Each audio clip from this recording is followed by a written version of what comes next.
business meeting of the Grosse Ile Township Board of Trustees. Let's begin with the Pledge of Allegiance.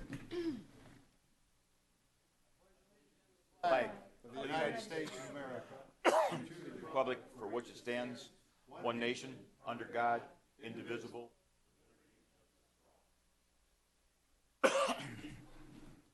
Okay, thanks for coming tonight. Call the meeting to order at 7:30. Yes, we're on time tonight. And board is all here except for Trustee Carl Bletcher, who is excused this evening. So with that, we can conduct the business as planned. I want to start tonight's with the sad news we all got today that Art Kester, who was just one of the pillars of this community. We just got word. I don't know any of the details, but my brother Knights told me that Art had passed, and gosh, Art was involved in just about everything. The only details I have, there will be a funeral mass at Sacred Heart at 10 a.m. on Thursday. Visitation starts at 9:30. Any other visitation details will be available on Martinson's site, and if I find anything, I'll try to push it out. But Art was, I first met him working with him in the Historical Society. He was also a big promoter of Kiwanis and Island Cleanup. Gosh, what else? Garden Club. He was Knights of Columbus. Yes, he was a promoter of open space. He was a Grosse Ile Rotary Citizen of the Year. Claire and him were involved in just about everything. So I'm going to ask for a moment of silence or remembrance of Art and just what a good guy he was.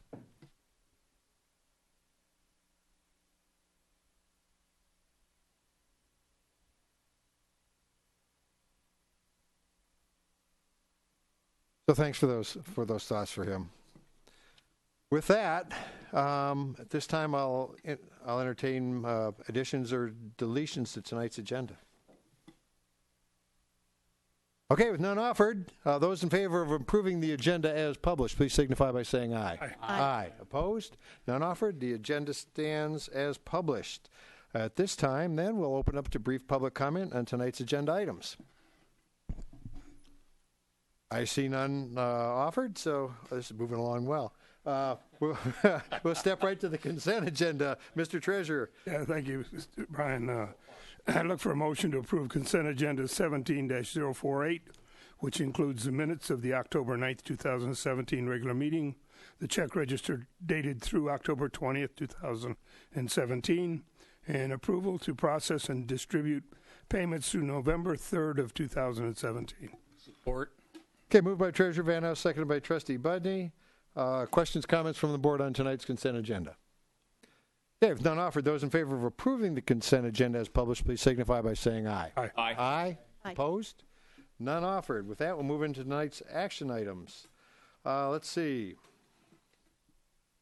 Trick or treat, does that fall under rec? Does that fall under DDA? Well, I know what. Let's say it falls under DDA, and I'll take it then. Okay. Don't do that to Angela. Okay, I move the Grosse Ile Township Board of Trustees approve the hours between 6 p.m. and 8 p.m. on Tuesday, October 31st, 2017, for the purpose of Halloween trick-or-treating in Grosse Ile Township. Okay, moved by Supervisor, seconded by Treasurer Van Oss. Discussion among the board. We have to do this. We have to do this every year to officially approve it, so we can. If we have to move police forces around or any other public safety to make this happen. I just want to wish all the kids happy haunting, and this does not apply to the trick-or-treating on Macomb Street on Saturday. That's a separate event. It's a separate event, but on Tuesday, Halloween night, those are the hours, and I think the kids know the neighborhoods to go to. I think the neighborhoods know where all the kids are going to show up, and so hope for good weather. And just as a caveat, if there's anything, particularly parents, keep an eye on your kids. If there's anything you don't like, call dispatch, call the police. That's what they're there for. So we'll keep it safe and happy. Any other comments from the board on Halloween? The only event that's still mostly just for kids. Adults can act like kids too. Those in favor of approving the hours between 6 p.m. and 8 p.m. on Tuesday, October 31st, 2017, for the purpose of Halloween trick-or-treating in Grosse Ile Township, please signify by saying aye. Aye. Aye. Opposed?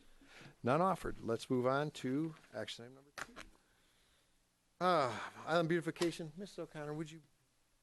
I'd be delighted. I would like to accept with regret the resignation of Irmgard Irma Slimko from the Island Beautification Committee effective November 1st, 2017. Support. Irma has been a member of the Island Beautification Committee for 4 years, and she has served with a lot of commitment, and the committee wanted us to let her know that she will be missed.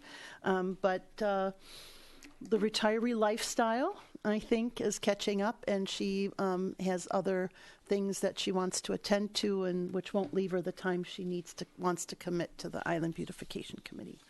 So, Irma, we will miss you. Okay, so who seconded? I did. Thanks, Jim. Budney. Okay, so moved by Clerk O'Connor and seconded by Trustee Budney. Any comments about Ms. Slimko's departure? We wish her well. Okay, then those in favor of accepting with regret the resignation of Irma Slimko from the Island Beautification Committee effective November 1st, 2017, please signify by saying aye. Aye. Aye. Opposed? Not that we could oppose it, but okay. Well, Ms. Slimko, thank you for your service. Now, the fun one, and I'll let the treasurer introduce it. His name's on it so far. It was brought to our board's attention some time ago about the use of coal tar products for sealing driveways and causing a hazardous surrounding in the township of Grosse Ile. So we put together a ordinance to adopt an order, Chapter 99, to prohibit the use of coal tar-based sealer products on Grosse Ile. I'll need a motion for that one. Support. All right, so move by the. Well, okay, moved by the clerk. I'll read the history when we get this. Okay. Well, you're introducing it, so I'm going to say you introduce the motion, and I'll give the second to Mrs. O'Connor. Thank you. Right. Okay, so that's the one of A, B, and C. There's going to be A, B, and C, and basically what this is, that the September 25th regular meeting Township Board, the Grosse Ile Nature and Land Conservancy presented and proposed an ordinance ban to coal tar use, primarily for sealing driveways. This matter was adopted with further research by the township manager and the attorney, and it was determined that in addition to adopting the proposed ordinance, an amendment adding Chapter 99 as a civil infraction and an amendment to the schedule of fees is required. So we're going to go through this in 3 steps. The first motion is there to adapt the ordinance. We have a motion and a second. Okay, on the ordinance itself, discussion among the board. Mr. Budney. I actually have a question and a comment. On the ordinance itself, the township and our attorney have read it over and are good with the wording of it. Okay, thank you. My comment is I have no problem with the ordinance per se. The problem I have is when it comes down to the enforcement of it. I don't see how this ordinance can be enforced. We don't have the manpower to be out there driving around and seeing when people are sealing their driveways. So I just don't see. We're not going to have the police do it. It's not their job. So all we have is our one ordinance officer who is having trouble keeping up with the ordinances that we have right now. So although I have no problem with the ordinance and the coal tar, for the coal tar, I am against it only because it's not enforceable, and I don't want to put something on the books that we can't enforce. I would rather see us do a board resolution, saying that we strongly suggest you don't use this, something like that, because I just don't see an enforcement possibility here. Mr. Treasurer. Well, got a couple of comments to that, Jim. And my first comment is we've been made aware of a condition that currently exists, and the enforcement of any law on the books today is extremely difficult to enforce, and that would include driving without a license, speeding on Macomb Street. This law, I would think, would probably be one of the easiest laws on our books to enforce, because it just so happens that the violators are going to pull onto this island with a nasty old dirty truck with a huge barrel on the back, and if the cops see it, they can stop them and ask them what they've got. Now, OSHA, National OSHA, and my OSHA require that these operators, vehicle operators, have MSDS sheets on board their vehicle. If they don't have it, they can be requested to produce it. I mean, that's Michigan law and federal law. And so I think enforcement is probably the least of our problems on this one. And I would certainly encourage the board to at least accept the fact that any law that we put into motion is difficult to enforce. It is not our job as a township board to enforce the law. It's our job to adopt them, and it's the police department, the ordinance officers, and the administration's responsibility to execute. And I just think this would be this would be a no-brainer. And if you want to notify, we could put 2 signs, one on each bridge, saying it's prohibited. I mean, so notification would be $600 total. So I don't see notification being a problem. So I understand where you're coming from. If you don't put an ordinance on, if you can't enforce it, but this one's a no-brainer because these trucks are going to be very visible. Well, that's assuming most of the seal coating is done by those people, and I agree. Those are probably the people that we're really after, because if I'm a do-it-yourselfer and I'm going to Home Depot or Menards to get my sealant, I'm not going to get coal tar sealant. It's my understanding that they no longer sell that. So for all the do-it-yourselfers, we'd be okay. I don't know. I don't know that it's the slam dunk on enforcement that you think it is. Any other questions? Go ahead. Well, not so much a question, but the expected chiming in. First of all, I do want to thank the Grosse-Ile Nature and Land Conservancy for bringing this to our attention at a board meeting about a month ago. I do want to acknowledge Peter Kantz, John Leon, Liz Hugel, and Paul Glore for their participation in this effort. They're the ones who brought this information and a draft ordinance, et cetera, did a lot of the legwork and research for us to make us aware of this situation. So I want to say thank you on, I think, behalf of all of us for doing so. Secondly, in addition to the enforcement equation, I think what's important here is also a public information component, and that if we, when and if we adopt this ordinance, we take on us the mantle of informing the public that we have now made this ordinance, and it makes people aware of not just the product but of the bad side effects it has, not just on your own property, especially if you have children and pets, but also in runoff, et cetera. So I think and then the third part of it is, of course, residents who are concerned, even though we don't like to consider ourselves as narcs or tattletales. I have a firm belief that residents on the island keep an eye, just like many other ordinance violations get reported to our ordinance department. In egregious cases, we will find out about it. So I'm not so worried about that, and I do appreciate Treasurer Van Oss telling us, reminding us that it's our job to propose the policy, to bring forth the changes that will protect the township, and then we have the police department and the public ordinance officer that take care of the enforcement. Other comments? Yeah, I'm going along with Jim. I don't see it as being enforceable. There actually is an ordinance on the books with a $50 fine, spitting in public, but we don't prohibit the local merchants on the island from bringing in chewing tobacco or snuff. And that may seem a little foolish, but we don't do that. It appears that the penalties are for the homeowners, and they may if they did contract a service, they may or may not know or even think about asking as to whether it's a coal tar base.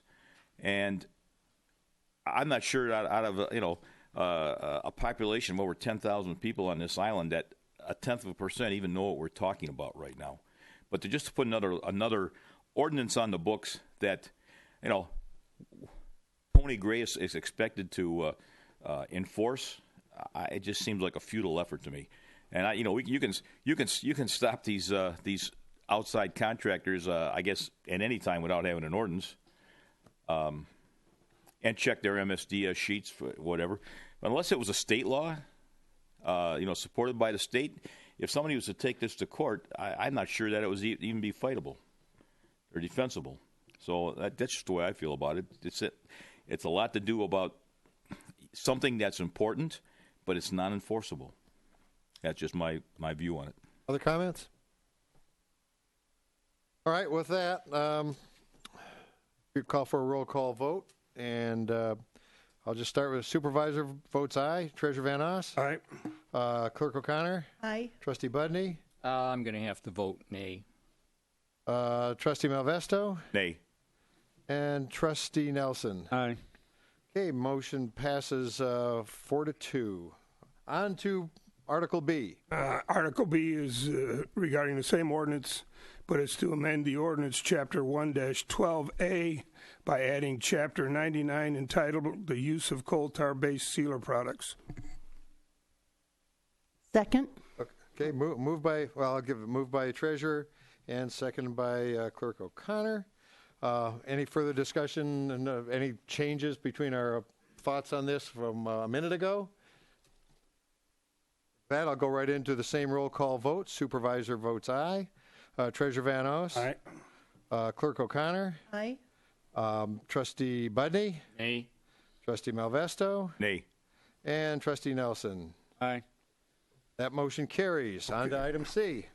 And the last item on here is amend the municipal civil infraction schedule of fees scheduled by adding section VV Chapter 99 entitled Use of Coal Tar-Based Sealer Products. Second.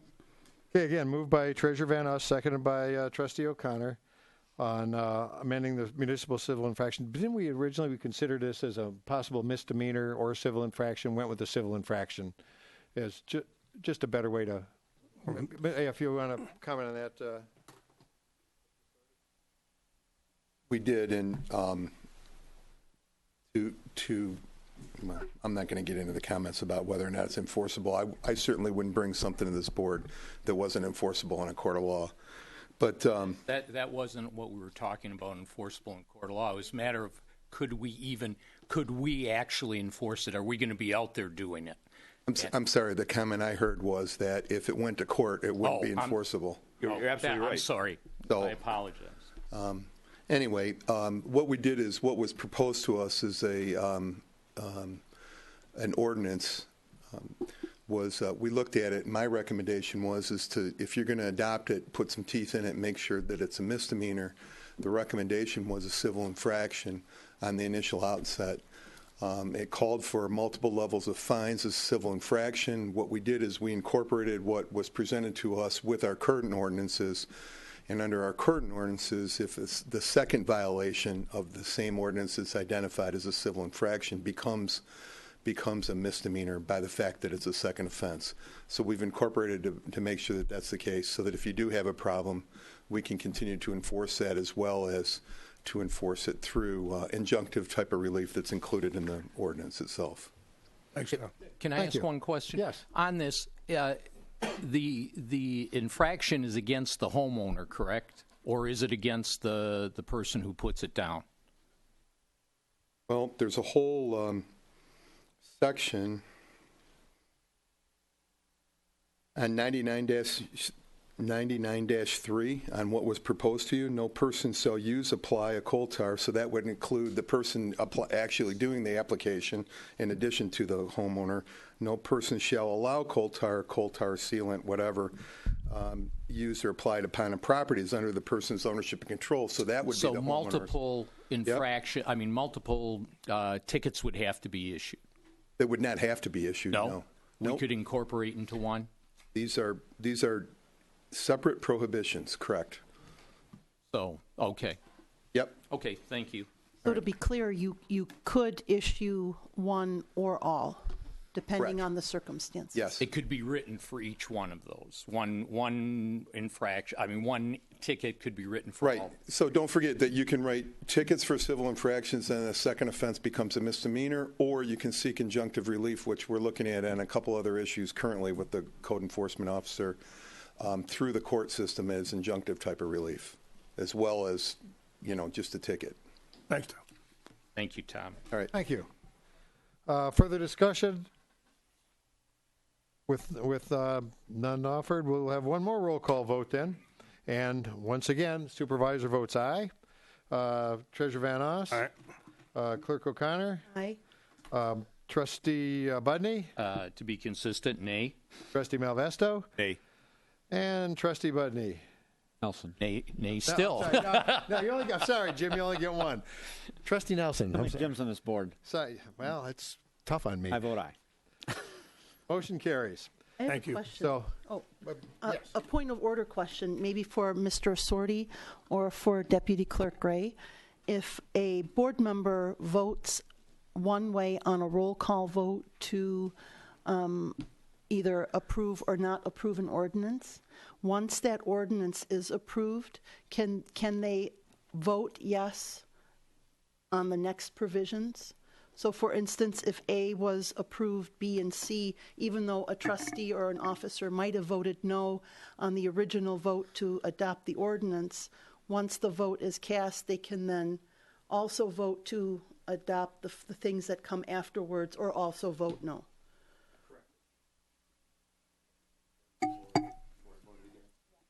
I mean, consistency is nice, but it's not required. Oh, and that's I just was- meant consistency for Understood. me. No, not for Jim, you. I understood. I just wanted to make clear that I understood.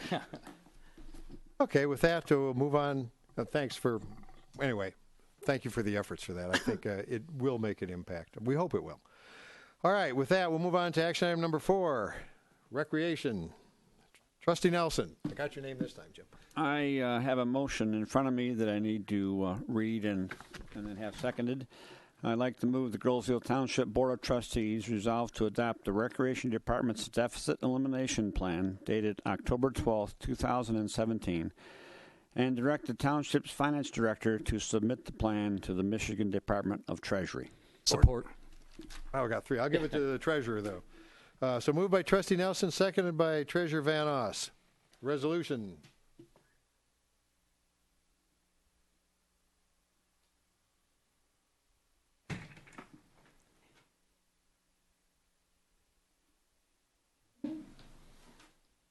And I will now read the resolution. Whereas the general purpose financial statements for the fiscal year ended March 31st, 2017 show that the Recreation Fund had a fund balance of $7,910 and an unassigned deficit of $2,264. And whereas 1971 PA 140 requires that a definite deficit elimination plan be formulated by the local unit of government and filed with the Michigan Department of Treasury. Now, therefore, be resolved that the Groesville Township adopts the attached deficit elimination plan dated October 12, 2017. Be it further resolved that the Township of Groesville Finance Director submits the deficit elimination plan to the Michigan Department of Treasury for certification. Okay, moved, and that's all. That's the part of the original resolution. So with that, we're going to ask Ms. Darsnak to explain what we're doing here and why. You'd probably be the best. Yep, we can do that. Would you please? I will. We were in the process of, I finished the statements and I sent them to the auditor.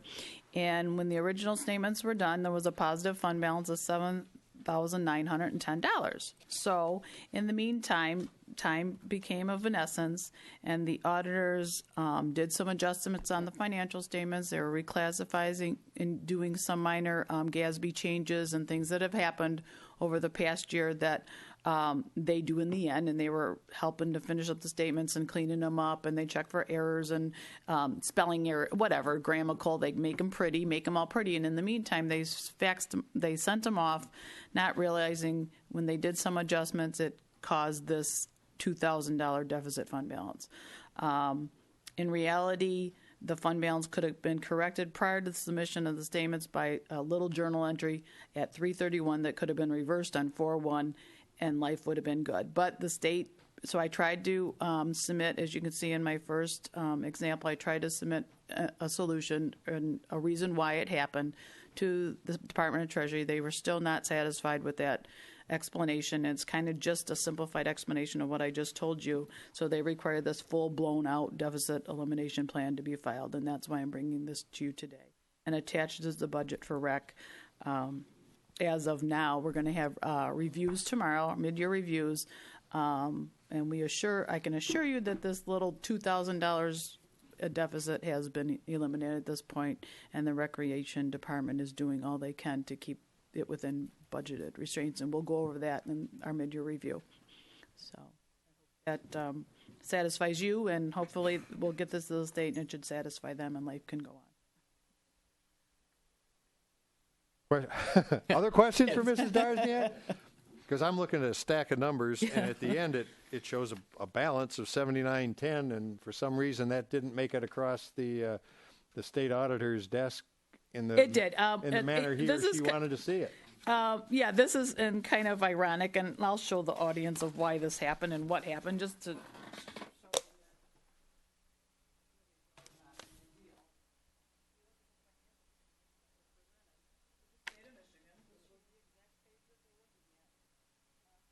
Oh, I'm sorry. Or you can Okay. take the handheld, Yep, Mike. they can see it now. So if you can see, this was the exact financial statement that was sent to the Michigan Department of Treasury. Yeah.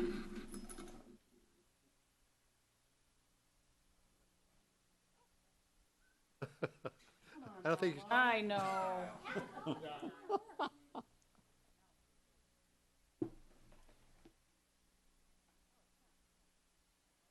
Bigger, bigger, bigger, bigger. Okay, can you guys see that? The important thing is that it was in there. It was right there. Yeah. When for I had everybody given to see. it to the auditors, I had special revenue funds for the total of 9,000 whatever on this line item. So I just had a special revenue fund. So when they redid the statements and send them off for final approval, they ended up changing and reclassifying it to an unassigned deficit.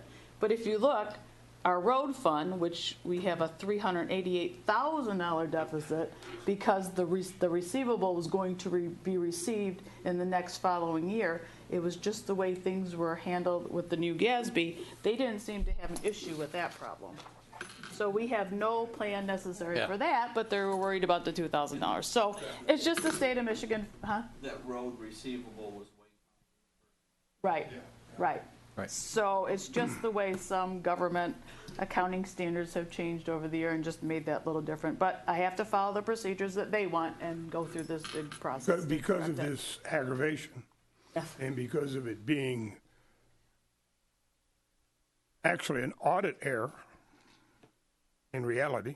Yeah, I mean, at the end of the day, I mean, yeah. they're auditing our books. Yeah. Did you bring this to their attention? I did tell them, I said, at the end of the day, why didn't you just make that adjustment for me? And we could have changed it the other day, and this wouldn't have got through at this point like this. And his comment was? He goes, I should have brought it to your attention earlier. But Thanks. All right. While we have her in the crosshairs, other questions for Ms. Darzniak? And what is the punishment? what is the punishment? I'm going through all this work of satisfying the states. All right. Yeah. Okay, thank you, Ms. Darzniak. All right. With that, Mrs. Gray, would you read the resolution again, or the motion?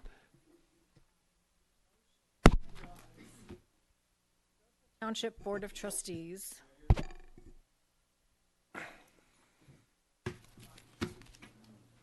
Rose Hill Township Board of Trustees resolves to adopt the Recreation Department's Deficit Elimination Plan dated October 12, 2017, and direct the Township's Finance Director to submit the plan to the Michigan Department of Treasury.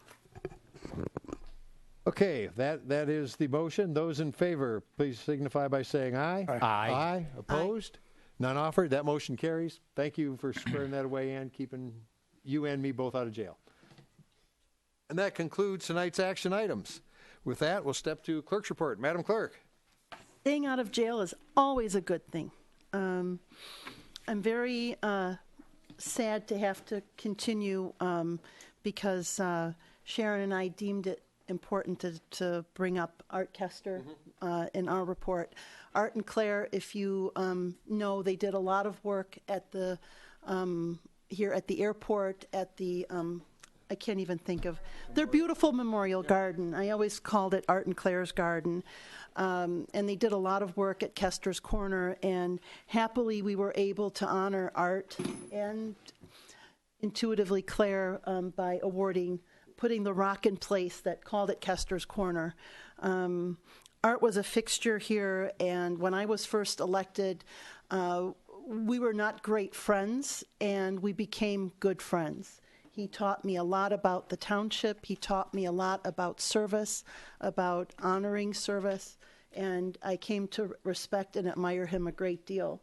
Claire is an angel on the island. She was also a Rotary Citizen of the Year, and I'm hoping you see this as a very complimentary juxtaposition. I always thought of them as a couple of ducks, always together, always working on something, and I don't know how many times they arranged the photos in our hallway here and took care of the museum here in the Township Hall. Just a lovely couple and a great role model, and I know that Claire is facing very sad times ahead alone. Funeral arrangements, I can't even remember if you mentioned it, at Martinson's Wednesday, October 25th from 4 to 8 p.m., and the Trenton Chapel of Martinson Funeral Home is where that will take place.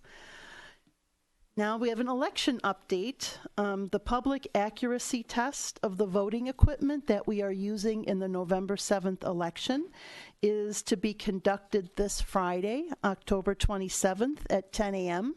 in the clerk's office area at Township Hall. This is a moment where the public is completely welcome.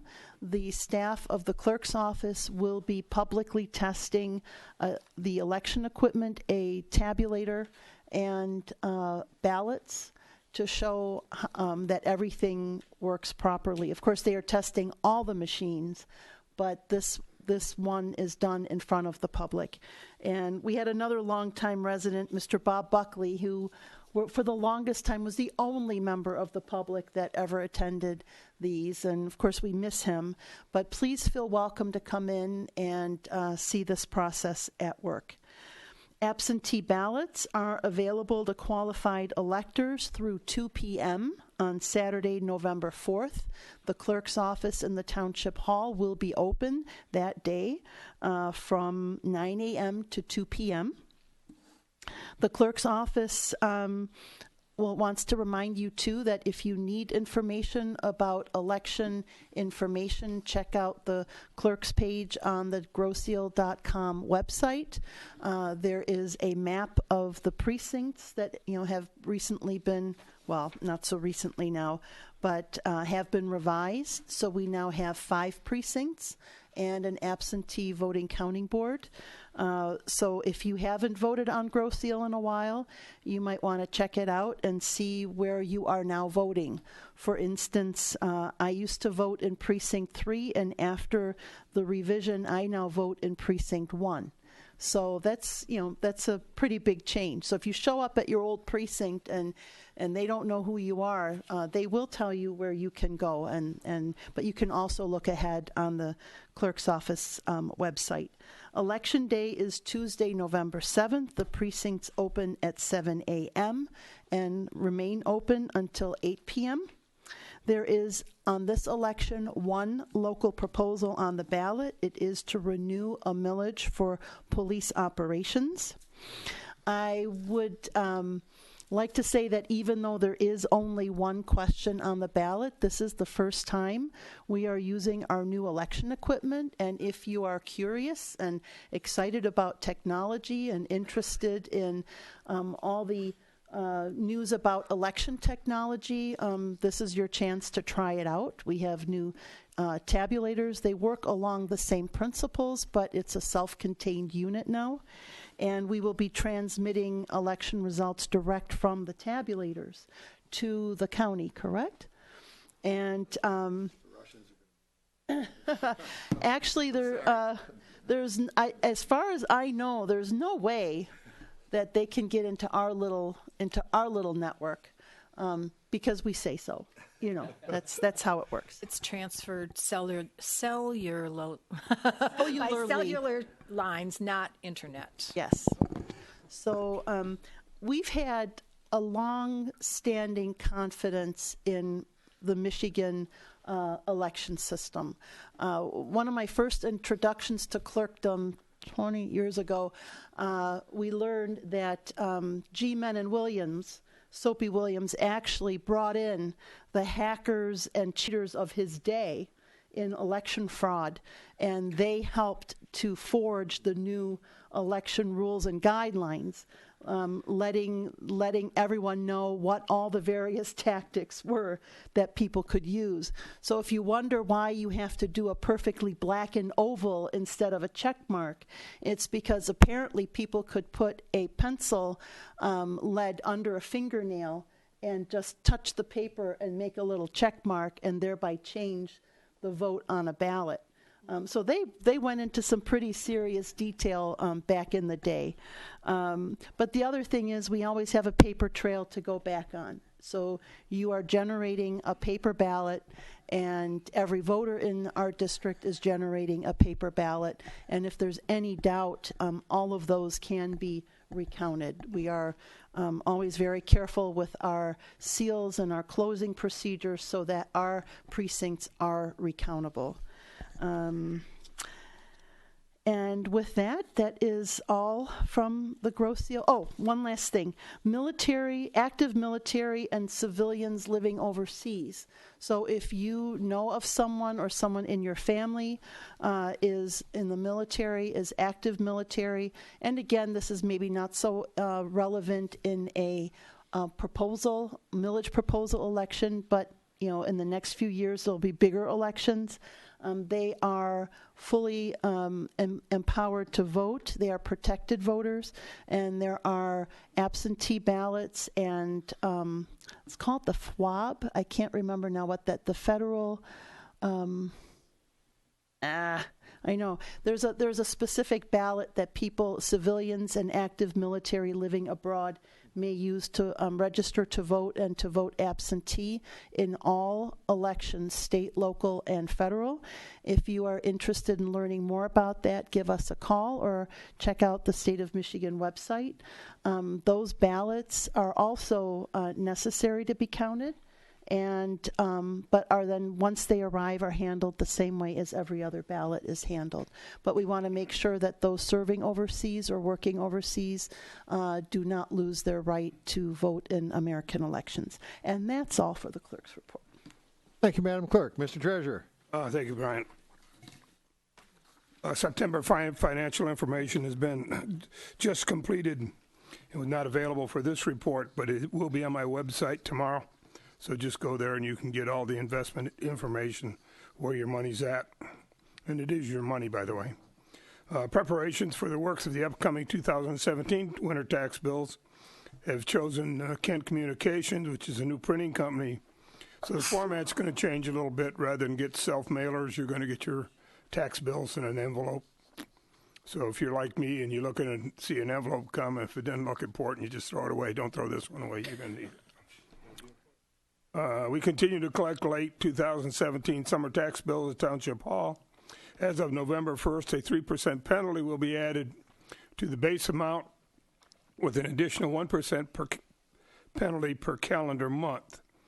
If you have unpaid summer taxes and you make a payment by October 31st to avoid additional 1% payment or 1% penalty, partial payments are also accepted and will reduce the penalty amount. The Commerce Park Commission meets again in November. We've had our meeting this month on the 20th. Virtually same issues, and I have nothing further. All right, thank you, Mr. Treasurer. Let's move on to trustee reports. Mr. Malvesto.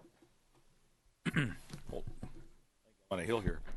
I was thinking about whether I was going to mention this or not, but I've decided to go over briefly. There was a very serious incident that took place on the island. I believe, Chief, was it last weekend, or just before that? The incident where the person ended up in the stairwell. Anyways, there was a serious incident that took place on Grosse Ile, and the person involved ended up at the bottom of a stairwell, seriously injured. The first respondent to the on the scene was a police officer, and very instrumental in what took place. The EMS showed up. This was not a textbook rescue. There's nothing in the books that would cover this type of a rescue. They were able to stabilize the person, and in transporting that person off the island across the bridge to the hospital, the police officer made calls ahead, made sure the traffic was blocked so that the ambulance could get across the bridge. I'm not going to give any more details on that, other than to say that we have a very professional staff of both police officers and volunteer firemen. And their skill at what they do is unbelievable. It's first rate. It's the best. And the fact that both the police department and the fire department work together as a team really showed itself in this particular event.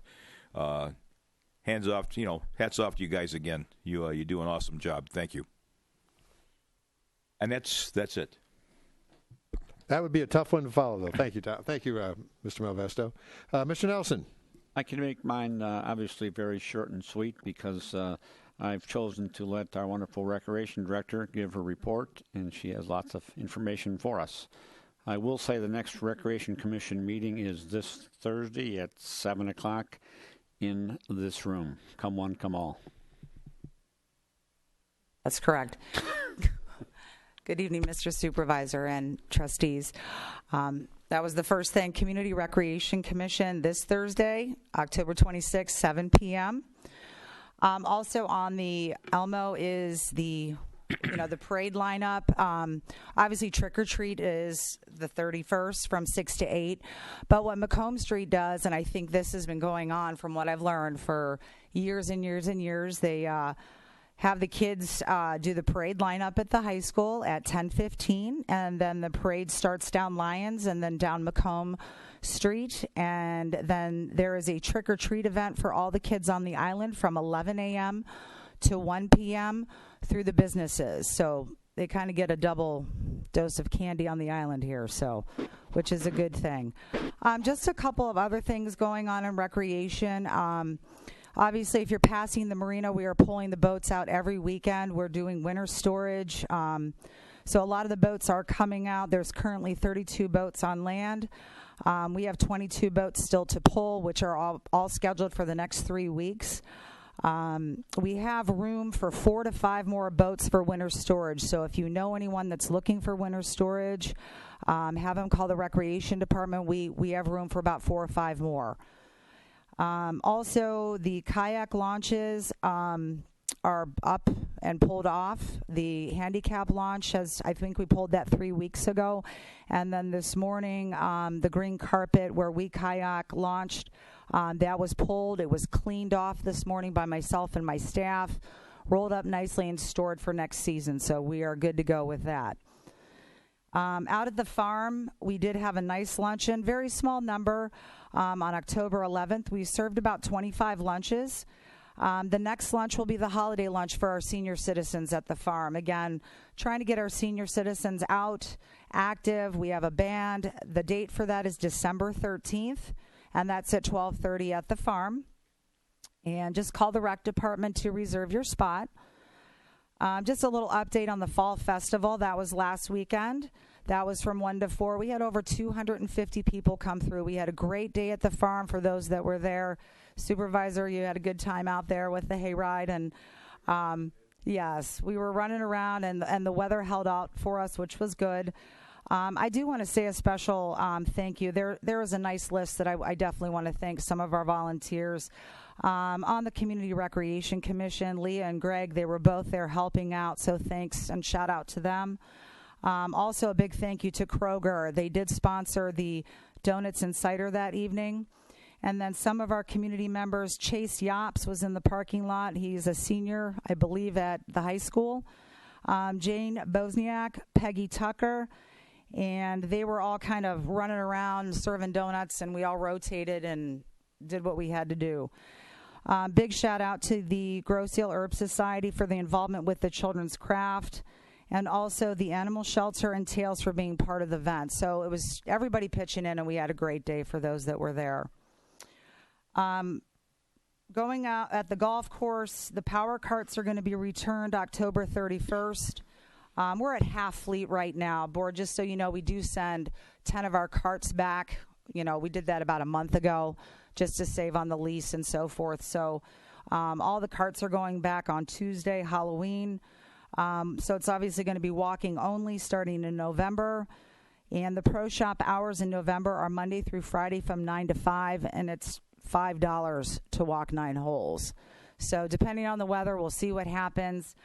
There's no additional staff fees. Obviously, I'm there and Annette's there, so we're not bringing in additional staff to keep the course open as long as possible. And then as far as the actual closing date, we are shooting for November 12th. That's kind of the date that we're looking to close. It's been a little touch and go.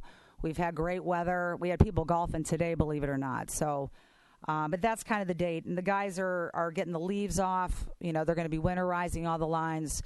So we're shooting for November 12th. And then also just want to save the date. These are some other events coming up. The Island Glow, that's a big event on the island, December 1st at 6 p.m. And then also Breakfast with Santa is December 2nd, 10 a.m. at Centennial Farm.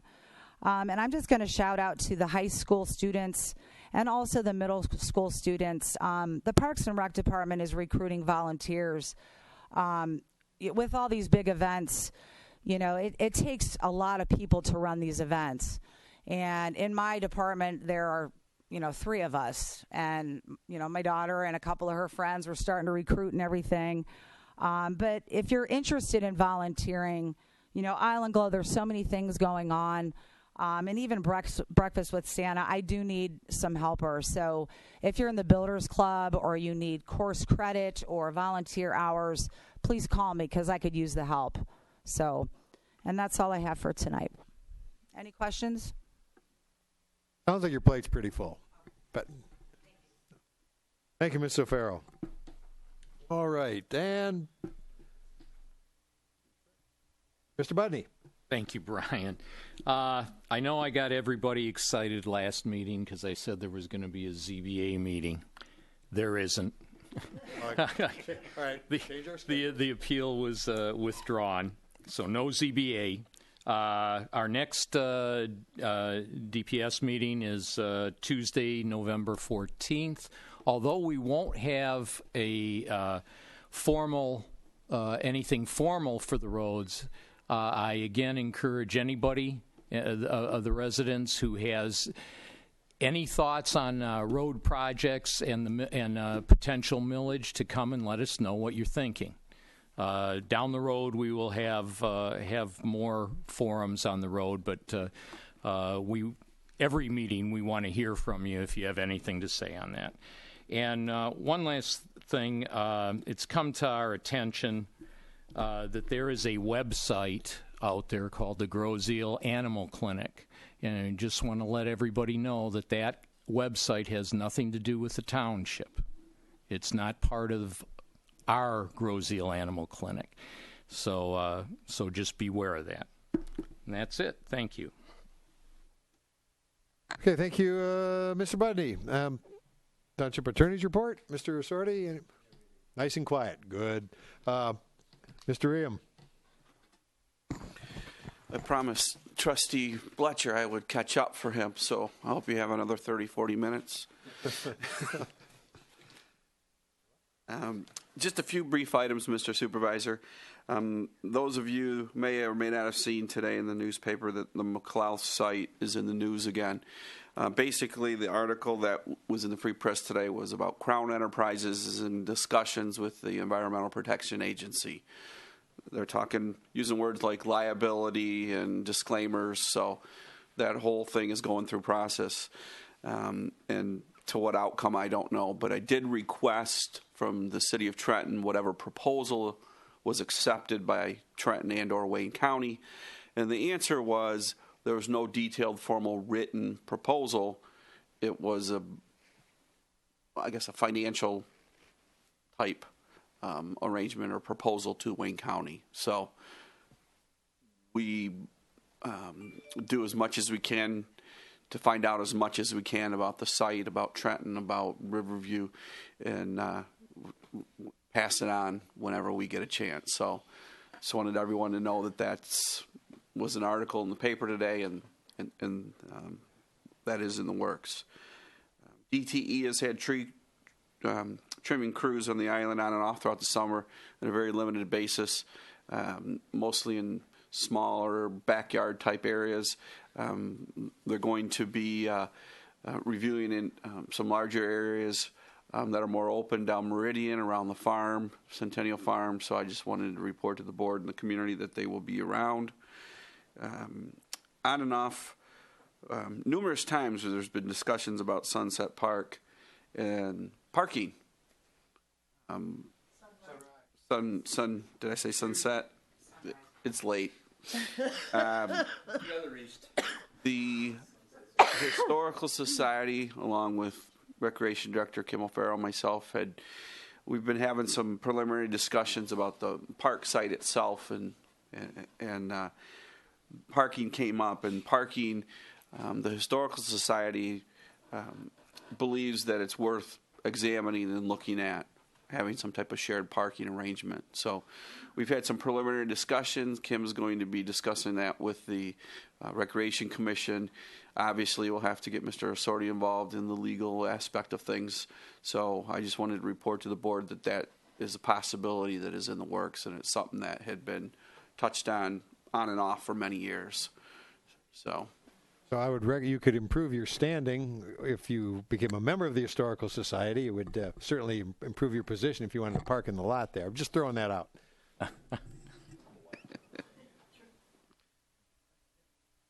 Dale, I do recall at a recent meeting, if I'm not mistaken, it was possibly Police Chief Porcerelli pointed out concerns with the public parking on the side of the road there.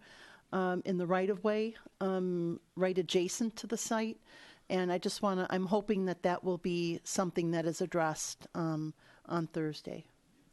This would help that situation, I believe. So, definitely. But I'm thinking we might consider some signage in terms of if that is truly something we want to avoid, or if it's dangerous, that we put a no parking sign in that location, or at least discuss whether or not one is needed. Okay, thank you. And last, year and a half ago, I believe, Township staff worked with Fish and Wildlife Service in obtaining or attempting to obtain a grant for a path from Grow Road down to the Fish and Wildlife unit. And we received word today that project was not funded, but encouraged to submit for the following year and possibly get funded again. So that path was something that's been on the radar on and off for a while, and we thought that was a very good funding opportunity, but it didn't work out. So. FLAP, the Federal Lands Access Program, and yeah, we just got the word that we didn't make the cut. Okay. Try again next year. All right, and that's all, sir. Thank you. Do you want to give the bridge debacle, or do you want me to take that one? It's I can do that. Either way, the story's going to be the same. It changes every day. Go ahead, Dale. You got more of the emails than I did. Just so everyone knows, we received them several weeks ago, the bridge closure schedule, and that was the official word to us. It was all set for to be closed last Thursday, and on Wednesday we received word it was going to be closed Friday instead. So we made all the notifications. It's not as we do a push notification. We put it on the website. We do the social media, but the police department notifies when county traffic, they get the traffic lights changed, they notify the schools and the bus garage for their transportation routes. We contact the toll bridge company. We add staff, they add staff. So a lot of things take place. So, all right, fine, they changed the date. We learned the morning of last Thursday that they didn't change the date. There was a mix-up on the scheduling. So we did not acquiesce to a last-minute closure because of all those things we explained about the plans. So we were all set to go. They were scheduled we'll be back in November. And then we were informed early this morning that they were going to close tomorrow. And then this afternoon they informed us that they will not be closing it tomorrow. I'm not exactly sure if it was because of the weather or if it was a schedule. So we did our push. You probably received several push notifications today. One, we had a typo, so our apologies to everyone. But I think the push notification is a very good tool. And I know even I had a conversation with one of you earlier tonight who made the comment that I love the push notifications. I only want to know about the bridge. I don't care about the water main breaks unless they're in my neighborhood. Well, we can't do that. So, well, I'm sure the technology will soon come. But I assure you we're in constant communication.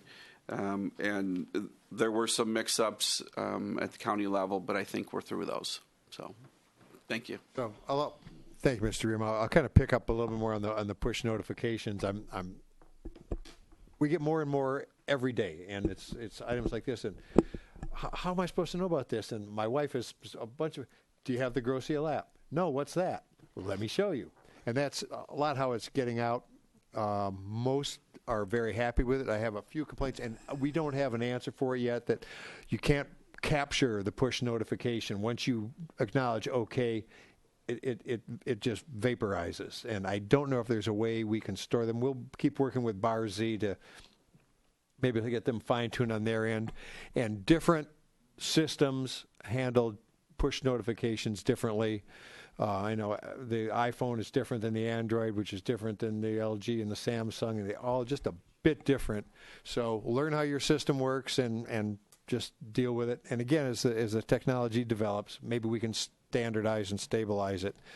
Most of you know how to capture a screenshot, so if you can't quite read it or you need extra glasses on, capture it, and then you can blow it up whatever size you want. Am I getting too technical? Anyway.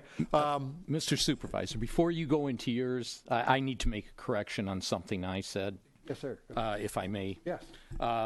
I talked about the website, and I believe I said Grozeal Animal Clinic. I meant to say Grozeal Animal Shelter. There is a website out there, Grozeal Animal Shelter. It is not ours. It has nothing to do with the township. Thank you. Oh. That helps. So, let's see. Ms. O'Farrell covered the Hooray for Halloween costume parade.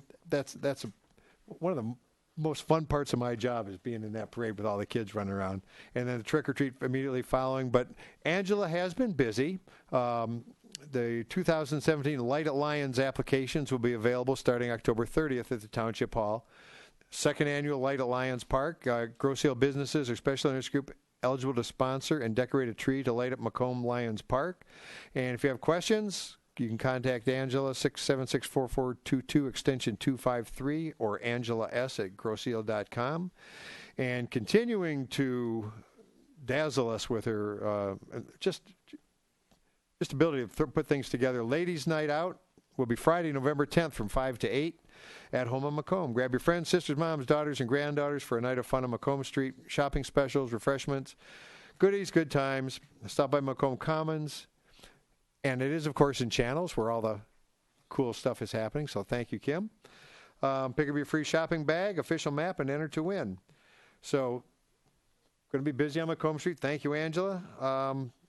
One more reminder, this does remain, again, it's important to me. It's still October Breast Cancer Awareness Month.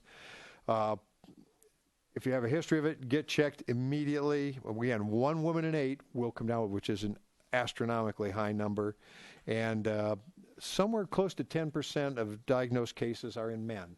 So if something doesn't feel right, get it checked. And obviously early detection is your best friend in that until they can find a cure.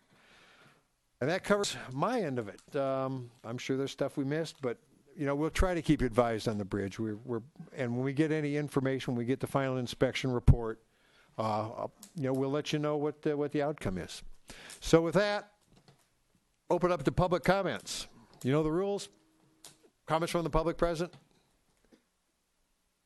Mr. Leon.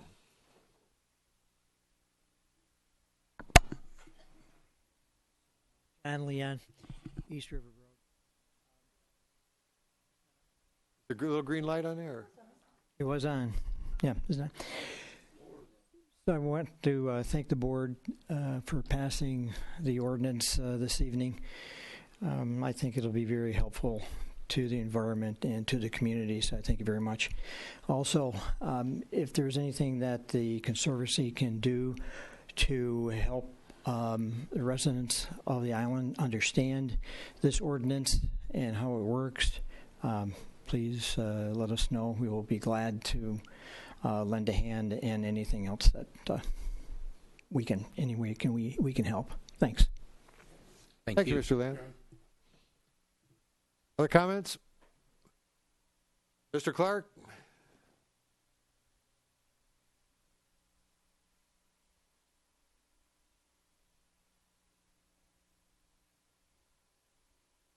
Woody Clark, Park Lane. Legal fees?